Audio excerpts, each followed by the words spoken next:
할렐루야. 예, 반갑습니다. 한 달 전에 제가 은퇴 자리에서 이제는 이 강당을 내려갑니다 라고 인사하고 떠났는데, 오늘 다시 이 강대상에 서니까 솔직히 조금 어색하기도 하고 내가 정말 은퇴했는가 아니면 잠시 휴가를 다녀온 것인가 살짝 헷갈리기도 합니다.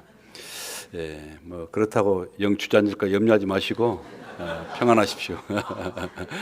제가 오늘 이렇게 또 빨리 온 것은 우리 강영 목사님의 따뜻한 초청을 받고서 이제 강 목사님, 담임 목사님의 순종하는 마음으로 제가 또한 오늘 임시 당회장으로서 당회 모임을 주선하기 위해서 잠시 영광스러운 자리에 서게 된 것입니다.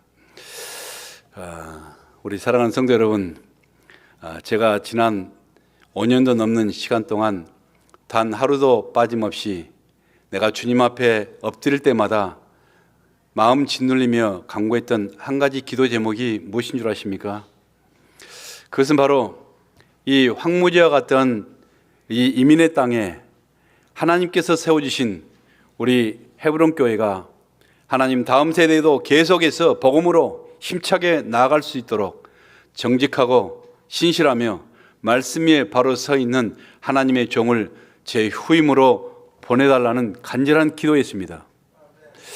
왜냐하면 저는요, 제 자신을 포함해서 다른 어떤 인간들의 선택도 결코 믿을 수가 없으니 하나님, 주님의 교회 주인 되신 하나님께서 친히 찾아주시고 불러주시고 보내주시기를 그렇게 오랜 시간 간절한 마음으로 간구했는데, 그 간절한 기도의 응답이 바로 우리 강영 목사님이라고 저는 확신합니다.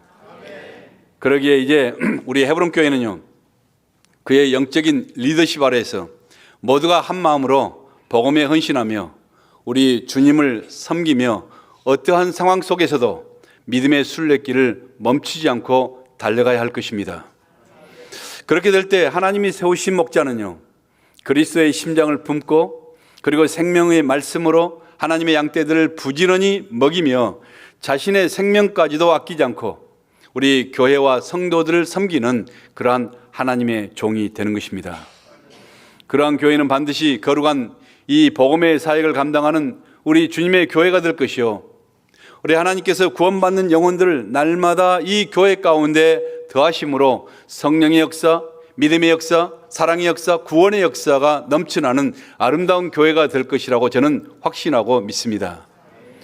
그래서 저도요, 우리 헤브론 교회 성도들이요, 한 마음으로 새로운 담임 목사의 영적인 그런 리더십을 온전히 신뢰하고 또 순종하는 일에 조금이라도 걸림돌이 되지 않기 위해서 모세처럼 차마 죽어서 사라지지는 못해도 떨어지지 않는 발걸음을 돌려서 우리 사랑했던 교회를 얼마간 떠나 있겠다고 결단을 했던 것입니다.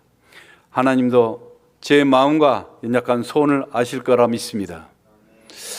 저는 은퇴식 다음 주일 날요, 시애틀의 교회에서 집회를 마치고 또 올림피아에 가서 서북미 정기 노회를 마친 후에 저녁 만찬 시간이 돼서 이제 오랜만에 목회의 긴장을 풀고서 행복하게 맛있는 음식을 한 입 가득 입에 넣고서 깨물려는 바로 그 순간에 사람들이 달려오더니요, 목사님, 사모님이 어지러 쓰러졌어요. 그 순간에 입에 넣었던 모든 음식을 다 뱉어버리고 그 도시 응급실 병원으로 허둥지둥 달려가서 CT를 찍고 진찰을 받고 검사를 받은 결과 머릿속에 소량의 피가 터져 흐르는 뇌출이라는 진단을 받고서요, 며칠간 입원을 해야 된다는 것입니다. 그러나 미국에서는요, 이 외국인들에게 병원비가 상상을 초래하게 또 비싸다는 그런 소리를 듣고요, 그 밤에 곧장 밴쿠버를 향해서 달리기 시작해서 새벽 4시경에 서리 병원 응급실에 도착하여 일주간 내내 검사받고 치료받는 아내의 병관을 하느라고 정신없이 지내다가 이제 아내가 퇴원하여 건강을 차차 회복하면서 조금 정신이 들어가자 우리에게 또 새로운 생명을 연장해 시켜주신 우리 하나님 앞에 다시 한번 감사와 찬양을 드리기 위해서 오늘 예배에 함께 참석하게 된 것입니다. 여러분, 돌아보면 우리 인생은요, 마치 롤러코스터 같다는 그런 생각이 듭니다. 높은 곳을 향해서 정말 기대감 속에서 천천히 그렇게 기분 좋게 올라가다가도 어느 순간 갑작스럽게 천길 낭떠러지로 떨어진 것 같은 고난과 절망의 사건들이 끊임없이 우리에게 달려드는 것입니다. 마치 마른 하늘에 언제 폭탄이 쏟아질지 모르는 중동의 밤하늘처럼 항상 불안함과 두려움 속에 살아가는 것이 바로 대부분의 우리들의 모습 아닙니까? 오늘 본문의 내용도 바로 그런 것입니다. 예수님은요, 오병이어의 그 놀라운 기적의 사건 이후에 제자들을 재촉하여 너희들은 배를 타고 저 호수 건너편 게네사렛이라는 마을로 가라고 말씀하십니다. 가서 그곳에서도 병자들을 고치며 또 천국 복음을 전한다는 것이죠. 여러분, 그들이요, 배를 타고 제자들이 호수를 지나면서 배를 타고 떠나는 그 사이에 예수님이 뭐 하셨나요? 오늘 본문의 22절 말씀, 23절 말씀에 뭐라고 말씀해요? 자기가 무리를 보내는 동안에, 무리를 보내신 후에, 그리고 23절에도 무리를 보내신 후에, 여러분, 하루 종일 우리 예수님께서요, 말씀 사에 가시고 그리고 치유 사에 가시느라고 정말 귀신들이 떠나고 질병이 고쳐지고 병든 자가 치유 깨끗한 물로 받고 여러 가지 이 치유 사에 가는데 얼마나 지치고 피곤하셨겠습니까? 그렇다고요, 그 많은 모인 무리들이 해산하는 사람들을 알아서 너희들이 자 떠나가라 무관심하게 내버려두지 아니했단 말입니다. 한 사람 한 사람을 책임 있게 보내시고 모든 무리가 다 돌아가는 것을 확인하신 후에야 비로소 혼자 기도하러 산으로 올라가셨다고 오늘 말씀하고 있습니다. 무슨 말인지 아십니까? 그렇습니다, 여러분. 기적보다 더 중요한 것이 무엇이냐? 바로 이처럼 끝까지 사랑과 섬김의 행위라는 것입니다. 말씀 증거의 열매는요, 신뢰의 관계를 통하여 나타나게 되는 것입니다. 우리 주님은요, 사역이 끝났다고 그냥 무관심하게 사람들을 흩어지게 하신 분이 아니라 사람들을 끝까지 챙기시고 그리고 떠나보내신 이후에야 비로소 우리 하나님께 올라가신 것입니다. 신앙은 이처럼 단지 말과 혀로만 하는 것이 아니라는 것입니다. 단지 말과 혀로만 이처럼 설교하고 말과 혀로만 우리가 거룩한 소리 하는 것이 아니라는 것입니다. 하나님의 사랑, 이웃 사랑을 실천하는 행위에 있다는 것입니다. 그런데 그 사이 이제 배를 타고 갈릴리 호수 건너편으로 노를 저어가던 그 제자들 앞에 갑자기 예고하지 않았던 돌풍이 불어닥치고요, 거센 풍랑이 휘몰아치기를 시작합니다. 여러분, 이게 바로 우리 인생이라는 바다인 것입니다. 주님의 제자들은요, 갈릴리 바다에서 평생을 살아온, 거기에서 잔뼈가 굵었던 바로 노련한 어부들이었습니다. 그러나 갑자기 몰아닥친 이 거센 풍랑 앞에는요, 속수무책으로 무너질 수밖에 없는 그런 연약한 존재들 아닙니까? 그들이요, 25절에 보시면요, 밤 사경이 되도록, 밤 사경은요, 새벽 3시부터 6시 사이니까 새벽 5시, 4시, 5시까지 해가 뉘어 떨어질 때 그때부터 배를 타고 가서 새벽 5시까지 오랜 시간 파도와 싸우며 이처럼 발버둥을 쳤지만은 배는 방향을 잃어버리고 그리고 요동을 치다가 칠흑같이 어두운 그런 바닷속으로 점점 빠져가는 것입니다. 그렇습니다. 여러분, 오병이어와 같은 보리떡 5그릇 물고기 2마리로 이처럼 5,000명을 먹이는 이런 하늘의 놀라운 기적을 체험한 이후에도 절망의 파도가 우리의 삶에 휘몰아쳐 올 수 있다는 말입니다. 말씀으로 하루 종일 은혜를 받고 그리고 성령으로 충만받은 이후에도 인생의 고난과 파도를 만날 수 있다는 것입니다. 천지 만물을 창조하신 예수님의 말씀에 순종하여 노를 저어가는데도요, 고난의 파도를 만날 수가 있다는 말인 것입니다. 이렇게 우리 인생은요, 시시때때로 예상하지 못한 실패와 탄식과 절망과 눈물과 전쟁을 통한 죽음과 이별이라는 이 세상의 거센 돌풍을 만날 수가 있는 것입니다. 그게 바로 인생이기에 하나님께서는 이 시간, 그러면 우리가 어떻게 이 절망의 상황이 소망이 되고 은혜의 전환점이 되는가를 오늘 우리에게 말씀하고 있는 것입니다. 여러분, 제자들이 당한 이 고난이 우연이요 돌발 사고라고 생각하십니까? 여러분, 참새 한 마리도 주님 허락 없이는 땅에 떨어질 수 없는데 하물며 배를 타고 호수로 건너가라고 하신 분이 바로 전능하신 예수님이십니다. 그런데 어찌 우연히 풍랑을 만나겠습니까? 그런데 여러분, 예수님께서는요, 풍랑으로 인하여 죽을 만큼 힘들어하고 있는 그 제자들을 보시고도요, 즉시 그들을 구원하러 가시지 않고 밤 사경까지 그 오랜 시간, 다시 말하면요, 가장 어둡고 가장 깜깜한 바로 이 절망의 시간이 될 때까지 기다리고 계시다가 밤 사경이 되어 있어야 비로소 그들을 구하러 가셨습니다. 이유가 뭘까요? 사랑하는 성도 여러분, 우리가 살아가다 보면 이런 생각이 들 때가 많잖아요. 내가 힘든 문제를 만나 고통스러워할 때 하나님께서 내가 기도할 때 즉각적으로 찾아오셔서 그 문제를 단번에 해결해 주신다면 얼마나 좋고 얼마나 간증거리가 많고 얼마나 우리가 확신이 있을까. 그런데 우리가 알잖아요. 하나님께서는 우리가 원하는 시간에 여러분이 기대하는 그런 방법으로 일하시는 분이 아니라는 것입니다. 사업이 부도의 위기에 놓여서 온 가족이 앞길이 망망해지고 가슴이 타들어가는 그러한 마음으로 우리 하나님 앞에 간절히 기도할 때 바로 그 순간에 즉각적으로 우리 주님이 오셔서 우리의 모든 문제를 해결해 주신다면 얼마나 좋겠습니까? 암 선고를 받고 고통과 두려움 가운데서 벌벌 떨며 기도하는 그 간과하는 그 순간에 하나님께서 단번에 그처럼 고쳐주신다면 얼마나 흥분이 되고 얼마나 감사하고 행복하겠습니까? 간절하게 기도하는 마음으로 지적인 여러 번 지원한 이런 이 직장이나 이런 사업에 하나님께서 바로 길을 열어주신다면 얼마나 기쁘겠습니까?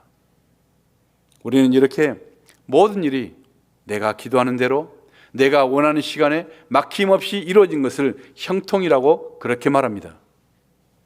그러나 살아보니 우리가 알게 되잖아요. 사람이 생각하는 형통과 우리 하나님이 생각하시는 형통 사이는 깊은 차이가 있다는 것을 우리는 깨닫게 됩니다. 성경은 말하죠. 이는 내 생각이 너의 생각과 다르며 내 길이 너의 길과 다름이니라. 여호와의 말씀이니라. 이는 하늘이 땅보다 높음 같이 내 길은 너의 길보다 높으며 내 생각은 너의 생각보다 높음이니라. 아멘. 그렇다면 하나님의 높으신 생각과 길과 그 뜻이 뭡니까? 단지 우리의 많은 문제들을 빨리 해결해 주시는 것이 아니라 여러분 고난의 삶을 통하여 고난의 그 시간들을 통하여 우리 안에 버릴 것은 버리게 하시고 그리고 끊어낼 것은 끊어내게 하시고 세속적인 것은 다 잘라내게 하셔서 우리를 더 거룩하게, 우리를 더 겸손하게, 우리를 더 정결하게, 우리를 더 능력 있는 하나님의 사람으로 만들어 가시는 것입니다. 하나님께서 우리에게 주시고자 하는 것은요, 여러분 눈에 보이는 잠깐의 형통이 아닙니다. 여러분 물질의 형통, 건강의 형통, 신앙생활의 형통만이 아니에요. 여러분 그리스도 안에서 주어지는 하늘에 속한 신령한 복, 바로 영원한 복을 얘기하는 것입니다. 곧 우리를 거룩하고 흠없는 하나님의 자녀로 세워가시는 것입니다. 에베소 1장 3절부터 5절 말씀을 우리 함께 같이 한번 낭독해 보겠습니다. 시작. 찬송하리로다. 하나님 곧 우리 주 예수 그리스도의 아버지께서 그리스도 안에서 하늘에 속한 모든 신령한 복을 우리에게 주시되 곧 창세전에 그리스도 안에서 우리를 택하사 우리로 사랑 안에서 그 앞에 거룩하고 흠이 없게 하시려고 그 기쁘신 뜻대로 우리를 예정하사 예수 그리스도로 말미암아 자기의 아들들이 되게 하셨으니. 할렐루야. 하나님이 고난 가운데 우리에게 원하신 것이 뭐예요? 우리가 거룩하고 흠이 없는 신령한 복, 바로 이 천국의 영원한 기업을 이어받을 만한 이처럼 거룩한 하나님의 아들들이 되게 하시는 것입니다. 그게 바로 하나님의 목적이에요. 다시 말해서 우리가 여러 가지 고난을 통해서, 우리 크고 작은 여러 가지 문제와 고난을 통하여 여러분 우리가 하나님의 영을 품게 되는 바로 하나님의 사람이 되게 하시는 것입니다. 그게 쉬울 것 같습니까? 여러분 우리가 정말 진정으로 하나님의 영을 품고 하나님의 마음을 품는 하나님의 사람들이 된다는 게 이렇게 쉬울 것 같아요?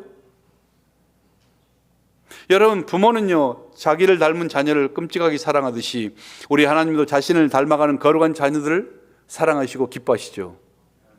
그렇다면 우리가 어떻게 그 하나님을 닮아가게 되나요? 어떻게 하나님의 영을 품게 되나요? 자녀는 부모와 함께 이처럼 먹고 마시고 말하고 오래 머물수록 자연스럽게 닮아가잖아요. 우리 며느리가 이게 아이들 키운 것 보니까요 계속 그 애들 계속 틈만 있으면 이 얘기를 하는 것입니다. 말을 애들이 뭐 알아든지 뭐든지 모르는데 어릴 때부터 그 애들을 놓고 계속 얘기를 하는 거예요. 뭐 저것들이 독백도 아니고 저거 뭐나. 근데 조금 있으니까 애들이 그대로 따라하는 것입니다. 제 아이들도요 이미 다 장성해서 그 다 아이들 가정을 이루고 아이들이 있습니다. 제가 손자들이 6명입니다. 그 아이들 보니까요 그렇게 자기들도 키워가지만은 내 아이들을 보니까 나이 들어갈수록 그들이 걸어가는 폼도 그리고 말투도 성품도 기침소리까지도 나와 비슷해져 가요. 다행히 성질머리는 나보다 훨씬 나으니까 뭐 감사하고 행복하죠. 마찬가지입니다. 하나님께서 때때로 우리에게 고난을 허락하신 이유는요 우리가 고난 가운데 하나님을 간절하게 찾게 하시고 그리고 그분 곁에 더 가까이 머물게 하셔서 결국 우리가 하나님의 영을 품고 하나님을 닮아가는 신령한 하나님의 사람들이 되게 하시기 위한 것입니다. 삶에 고난이 없을 때는요 하나님이 안 계셔도 우리는 얼마든지 이 세상을 자기 힘으로 살아갈 수 있다고 그렇게 믿고 살아갑니다. 베드로가요 여러분 기적의 예수님과 함께 이처럼 신나는 인생을 살아갈 때 그가 뭐라고 고백한지 아세요? 마가복음 14장 13, 31절에 보니까 내가 주와 함께 죽을지언정 주를 부인하지 않겠나이다. 대단한 확신이죠. 얼마나 믿음의 사람 같습니까? 그러나 여러분 인간이 얼마나 연약한지를 그는 몰랐다는 것입니다. 자신을 모르고 큰 소리치며 자기 확신의 말을 하고 있습니다. 내가 볼 때 베드로는 틀림없이 나처럼 O형이에요. 자기가 뭔 소리 한지도 모르고 이렇게 기분 좋으면 막 큰 소리 치고 이렇게. 그러나 그에게 돌풍 같은 고난이 닥쳐올 때 여러분 그 제사장의 그 작은 여종 그 계집종 하나 그 질문에도요 벌벌 떨면서 3번이나 예수님을 모른다고 부인하고 마지막까지 저주까지 하면서 부인하잖아요. 여러분 그것이 인간이라는 것입니다. 인간의 의지와 결단이 얼마나 연약하며 힘없이 무너지는가를 우리에게 보여주고 있는 것입니다. 이처럼 신앙이라는 것은요 우리의 인간의 결단이나 우리의 인간의 진심만을 가지고 되는 것이 아니라는 말입니다. 주님께서 은혜와 성령의 이 놀라운 능력을 우리에게 보여주지 아니하시면 여러분 우리는 결코 일어설 수조차도 없는 무기력하고 자격 없는 죄인들일 뿐인 것입니다. 교만하게 자기 확신 가운데 살아가다가 실패하고 넘어졌던 이 베드로, 그 이후에 여러분 그는 자신을 그때야 깨닫고 죄책감에 시달리다가 절망 가운데 비로소 하나님을 간절하게 찾고 회개하며 숨만 쉬면 통곡하고 기도하다 보니 부활의 주님이 그에게 찾아오셔서 그를 다 회복시켜 주시고 능력 주심으로 하나님과 함께 살아가는 믿음의 사람, 바로 신령한 영적인 존재가 되었던 것입니다. 우리 삶에 돌풍 같은 고난을 주신 그 목적이 뭡니까? 우리에게 하늘에 속한 신령한 복을 주셔서 우리가 하나님의 아들들이 되게 하심을 믿고서 우리가 때로는 여러 가지 어려움도 풍랑도 고난이 올 때 우리가 감사하며 찬송할 수 있는 성도들이 될 수 있기를 바랍니다. 그런데 오늘 인생의 풍랑과 싸우느라고 기진맥진하게 졌고 자포지기 상태에 있었던 이 제자들이요 밤 사경에 이처럼 성남 파도를 밟고 바다 위를 밟고 걸어오신 예수님을 바라볼 때 그들의 반응이 어떠했습니까? 처음에는 귀신이다, 유령이다 그렇게 했잖아요. 얼마나 뚜렷했겠습니까? 그러나 바로 그분이 우리 주님 것을 알고 배에 있는 33절에 보니까 배에 있는 사람들이 예수께 절하며 이르되 진실로 하나님의 아들이로소이다 하더라. 당신은 진실로 하나님의 아들이십니다. 경배하며 선포하며 고백하는 것입니다. 제자들이요, 훗날 세상이 감당할 수 없는 고난과 환난 속에서도요 담대하게 천국의 그 복음을 증거할 수 있었던 믿음의 사람, 바로 확신의 사람, 성령 충만한 사람이 되었던 것은요, 이처럼 하늘과 땅의 모든 권세를 가지신 예수님을 직접 그들이 보았고 체험했기 때문이었습니다. 그래서 신앙이란 것은요, 이 고난을 통하여 예수님을 깊이 체험하는 것입니다. 말씀을 통하여 예수님을 깊이 체험하게 되는 것입니다. 우리가 교회 창립 25주년 그 영상을 통해서 여러분들이 저에 대해서 짤막하게 이렇게 나와서 봤겠지만은, 제가 청년 때요 캐나다에 온 지 8개월 만에 대형 교통사고를 당했습니다. 그때 경찰은 저에게 말하길요, 생존 확률 1%도 안 되는 그 사고 속에서 기적적으로 너가 살았다, 우리 가족이 살았다고 그렇게 말합니다. 그러나 저의 온몸이요 상처를 입고 장기도 손상되며 얼굴과 온몸에 깊숙이 박힌 무수한 유리 파편 때문에 온몸이 시퍼렇게 물들었고, 또 흉측해진 얼굴은 거울로 차마 볼 수가 없었습니다. 그래도 말 한마디 할 수 없는 것이, 거기에 신문에도 드라이벌 철웅송 하면서 제가 캐나다에서 첫 번째 데뷔한 날이거든요. 가족들을 다 죽이려고 했으니까 내가 아파 뼈가 문드러져도 내가 할 말이 있겠습니까? 빈손으로 이 캐나다에 이민 와서 내 청춘의 모든 꿈을 다 접어버리고 부모님과 가족들을 부양하며 살기 위해서 하루하루 막노동판에서 몸부림치며 살아가는 나에게 하나님은 왜 그렇게도 모질게도 나를 처참하게 만드시는지, 내일의 끼니도 걱정할 수 있도록 그렇게 여러 가지 상황을 이처럼 바닥을 쳤고, 내 인생이 바닥까지 떨어지는 고사하고 지하실까지 끌어내시는 것 같았습니다. 저는요 그 하나님을 결코 이해할 수가 없어서요, 알berta의 허 벌판에 나가서 큰 소리로 내 가슴에 품고 있는 한을 풀어내는 것입니다. 하나님, 저에게 도대체 왜 그러십니까? 하나님, 나에게 왜 그렇게 무자비하게 하십니까? 너무너무 속이 상해서 울부짖을 때가 많았습니다. 그러던 어느 날 찢어지고 상처로 일그러진 내 추한 얼굴을 거울 앞에서 가만히 지켜보고 바라보고 있는 순간에, 생화 속에서만 바라보았던 너무나 우아하고 아름답게 빛났던 바로 미남 예수님의 그 얼굴이 아니라, 내 죄를 대신하여 가시관을 쓰시고 채찍에 맞아 피투성이로 찢어진, 차마 눈뜨고는 지켜 바라볼 수 없을 만큼 처절하게 일그러진 바로 예수님의 얼굴이 거울 속에 비친 내 추한 얼굴과 겹쳐 보이기를 시작하는 것입니다. 그 순간 나는 너무 충격을 받았고요, 주님께 너무나 죄송함으로 처절하게 무너져버린 내 자신의 실체를 보게 된 것입니다. 또한 진통제가 떨어져가면서 견딜 수 없는 그런 고통 속에 몸을 떨고서 정신마저 희미해질 때마다, 예수님, 제발 나를 살려주세요. 제발 저 좀 살려주세요. 제가 죽으면 가족도 죽습니다. 힘없이 외칠 때 부활의 주님께서 또 환상 가운데 내 병상에 찾아오신 겁니다. 눈을 뜨면 병상이요, 눈을 뜨면 기계가 돌아가는데, 눈을 감으면 환상 가운데 주님이 찾아오셔서 내 손에 십자가를 안겨주시는데요, 그 십자가를 꼭 붙드는 순간 나를 삼키려고 달려드는 그 끔찍한 지옥의 권세가 한순간에 다 떠나가게 되고, 저의 온몸은 땀에 흠뻑 젖어서 깨어나기를 몇 차례나 있습니다. 그리고 난 후에 나는 어느새 내 안에 있는 내가 완전히 달라져 있음을 발견하게 된 것입니다. 그리고 그 순간부터 내 안에 놀라운 변화가 일어나기를 시작했습니다.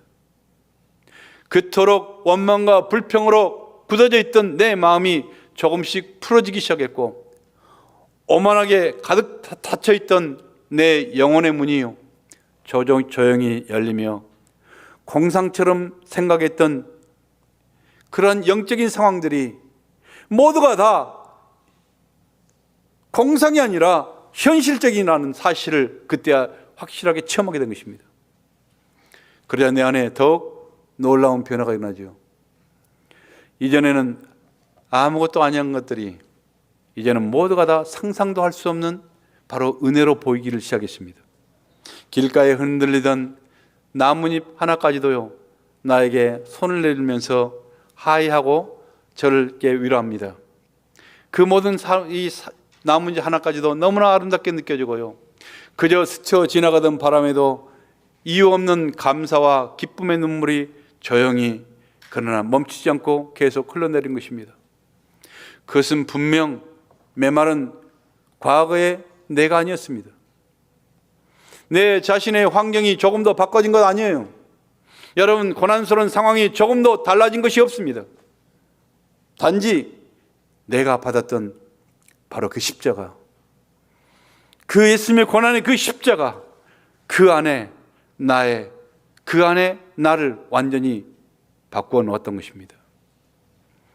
그날부터 저는 제 인생의 능력 대신 예수님의 십자가를 생각만 해도, 그리고 그 말씀을 내가 성경에 읽기만 해도 주체할 수 없는 감격과 회개의 눈물이 흘러내리기 시작했습니다. 그 이후에 오랜 시간이 지나서, 오랜 시간이 거쳐서 제가 목사가 되어서 이제 설교를 할 때도요, 성도들에게 삶 공부를 가르치며 십자가를 가르칠 때도, 말씀 훈련을 할 때도 문득문득 고난 가운데 체험했던 그 십자가의 놀라운 하나님의 은혜와 그 사랑과 용서가 그대로 내 영혼 속에 또다시 생생하게 되살아나 재현되는 것입니다. 그렇기 때문에 아무리 참으려고 해도 통제할 수 없는 그런 회개와 감격의 눈물을 흘릴 때가 많았습니다. 그것은 결코 인위적인 쇼가 아닙니다. 여러분, 감당할 수 없는 하나님의 사랑과 용서에 대한 반응이었던 것입니다. 그래서 저는 그 사랑에 미쳐서 30년이 넘는 세월을, 30년을 하루같이, 1000년이 2번 지나간다 할지라도 결코 변하지 않는 바로 예수님의 십자가의 사랑을 증거하는 목회자로 지금까지 달려왔고요, 앞으로도 그렇게 살다가 가겠지요. 여러분, 그때 제 인생이요, 절망과 죽음의 그 고통 가운데 우리 예수님의 그 십자가의 사랑을 깊이 체험하지 못했더라면 과연 내가 지금 어떤 사람이 됐을까? 과연 내가 그런 복을 누리면서 살아왔을까? 어쩌면 지금도 껍데기 신자를 가지고 껍데기 신앙생활하면서 교회나 들락거리면서 이것이 신앙이라고 착각하면서 그렇게 살지 않았을까? 몇 주 전에요, 제가 시애틀 교회 가서 말씀을 증가하러 갔더니요, 말씀을 끝난 다음에 어느 분이 아니라 여러분들이 와가지고 계속 저에게, 한국 가서 목사님 얼굴 수술했죠? 얼굴 당겼죠? 네. 늙지 않게 무슨 방부제를 발랐나요? 왜 나이도 많은 원로 목사가 그렇게 젊게 보이고 얼굴 가죽이 쭈그러들 줄 알았습니까? 배 아픈 것처럼 그렇게 막 심각하게 물은 것입니다. 사람들이 믿거나 말거나 제 얼굴이 사고로 그때 찢겨졌을 때요, 우리 예수님이 직접 저를 만져주셨고요, 치유해 주셨기 때문이라고 저는 굳게 믿고 있습니다. 우리 예수님의 치유는 완벽하시거든요. 예수님이 한번 만지시면 완벽하게 달라지는 것입니다. 그렇습니다. 사랑하는 성도 여러분, 그렇게 우리가 하나님을 찾고 구하는 우리에게 불현듯 다가온 바로 이 거센 인생의 돌풍에는요, 이렇게 반드시 우리 하나님의 분명하시고 특별하신 바로 목적이 있다는 사실을 여러분이 아시길 바랍니다. 그러기에 그 절망스러운 인생의 풍랑 속에 우리가 반드시 기억해야만 하는 것이 있습니다. 그게 뭘까요? 오늘 본문의 23절을 보시니까요, 무리를 보내신 후에 기도하러 따로 산에 올라가시니라. 지금도 우리를 위해서 기도하시는 주님이 계시다는 사실을 여러분이 명심하라는 것입니다. 로마서 8장 26절에 보면 오직 성령이 말할 수 없는 탄식으로 우리가 마땅히 빌 바를 알지 못하지만은 오직 성령이 말할 수 없는 탄식으로 우리를 위하여 친히 간구하고 계신다고 하십니다. 할렐루야. 제자들은요 바다의 전문가들이에요. 여러분 갈릴리 바다를 손바닥 보듯이 꿰뚫어보는 바로 경험 많은 어부들입니다. 그러나 여러분 그 큰 바람 앞에 그들의 경험 다 전혀 무기력한 것입니다. 그들의 노력 무의미한 것이잖아요. 그들이 노를 젓기 위해서 죽을 힘을 다하면서 그처럼 풍랑을 거쳐서 헤쳐나가기 위해서 노력하지만은요 풍랑은 점점 더 거세져 가고 소망의 불빛은 점점 꺼져만 가는 것입니다. 이게 우리 인간입니다. 그때 주님은 어디에 계셨어요? 여러분 산에서 하나님 앞에 기도하고 계신 것입니다. 제자들이 파도와 싸우느라고 몸부림치는 그 순간에도 여러분 우리 주님은 기도 가운데 그들을 지켜보고 계셨으며 기도하고 계셨던 것입니다. 그렇습니다. 우리가 세상이라는 바다에서 허우적거리며 괴로이 노를 저어가는 그 순간에도 우리 주님은요 단 한순간도 우리를 떠나지 않으십니다. 불꽃 같은 눈으로 우리를 지켜보시며 응원하고 계시다는 사실을 여러분이 기억하실 수 있길 바랍니다. 사랑하는 성도 여러분, 살다 보면 인생의 풍랑 가운데 힘들어하신 분이 계십니까? 기막힌 삶의 웅덩이에 빠져 탄식한 분이 계십니까? 베드로처럼 그 순간에 두려운 환경, 거센 바람만을 바라보다가 세상에 빠져들어가지 마시고 거친 파도가 반석이 되게 하시는 우리 예수님을 바라보심으로 담대하게 앞으로 걸어 나갈 수 있는 여러분들 되시길 바랍니다. 어느 건축가가요 고급 유리로 만든 거대한 거울을 주문했지만은 도착했을 때 그 거울이 탄탄히 깨져 버렸어요. 너무나 실망한 그 건축가는요 그걸 버리려고 생각하다가 다시 생각하니까 이 조각들을 모아서 이처럼 모자이크로 만들면 어떨까 그런 생각을 했습니다. 그래서 잘게 부서진 그 유리 조각을 다 하나로 이어 붙여서 그리고 그 햇빛에 반짝거리고 비치는 순간에 그것들은요 하나의 대형 거울이 아니라 수많은 빛을 내는 하나하나 다이아몬드처럼 황홀하고 찬란하게 빛나는 신비한 그런 건축물이 된 것입니다. 결국 그 작품 때문에 그것은 사람들의 발걸음이 끊이지 않는 명소가 되었다는 것입니다. 우리 하나님의 은혜도 바로 이와 같은 것 아니겠습니까? 비록 때로는 깨어지고 찢어진 그런 인생일지라도 우리 하나님의 은혜가 임하시면은요 거룩한 우리는 작품이 되어가고 자격 없는 자일지라도 고난을 통하여 정금 같은 인생으로 보석 같은 인생으로 우리를 만들어 가시는 것입니다. 십자가의 주님을 여러분이 바라보시면 내 인생의 바람과 풍랑 더 이상 우리 앞에 두려움의 존재가 될 수 없는 것입니다. 십자가의 주님을 바라보시면은요 풍랑 일던 우리의 마음도 평안을 찾게 되고 그리고 세상을 이기는 능력을 갖게 되는 것입니다. 그러기에 인생의 방황은요 예수 안에서 끝이 나고 여러분 이민생활의 방황은 바로 십자가를 통하여 끝이 나게 되는 줄 믿습니다. 한 가지 더, 우리 주님은요 또 정확한 때 찾아오신다는 사실도 여러분이 기억하시길 바랍니다. 26절에 우리 주님은 풍랑 속에 노를 저으면서 고통스럽게 하는 제자들을 바라보시다가 언제요?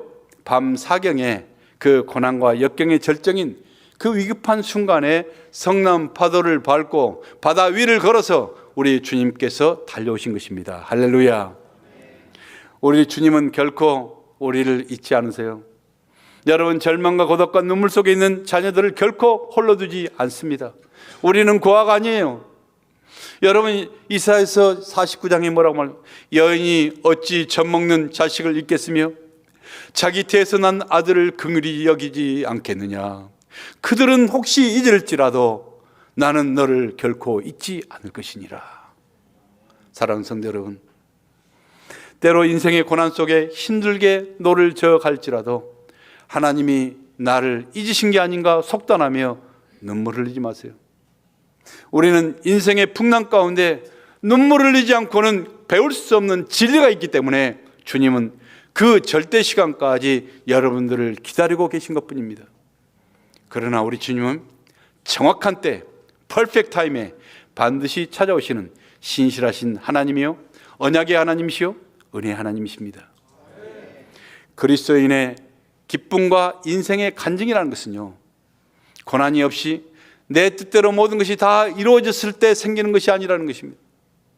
때로는 거세게 불어대는 인생의 풍랑 속에서 눈물을 흘리지만은 파도를 밟고 달려오시는 우리 예수님이 계시기에 그 풍랑 가운데서도 내 영혼이 찬양할 수 있고 내 그 시련 속에서도 담대하게 우리가 소망을 노래하고 찬양할 수 있는 것입니다. 여러분의 고난의 현장에서 믿음의 귀를 여시고 주님의 세미한 음성을 들어보시길 바랍니다. 내니 두려워 말라. 세상에서 너희가 환난을 당하나 담대하라. 내가 세상을 이겨노라. 그가 찔림은 우리의 허물 때문이요, 그가 상함은 우리의 죄악 때문이라.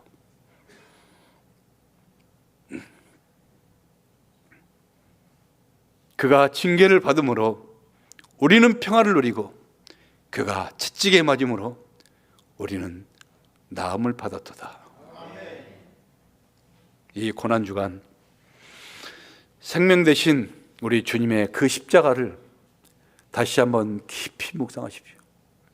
너무나 말을 많이 해서 식상해버리는 그 십자가의 의미가 무엇인가 다시 한번 깊이 묵상하심으로 이 세상 끝나는 날까지 믿음으로 승리하시는 영광스러운 우리 하나님의 자녀들 되시기를 간절히 소원합니다.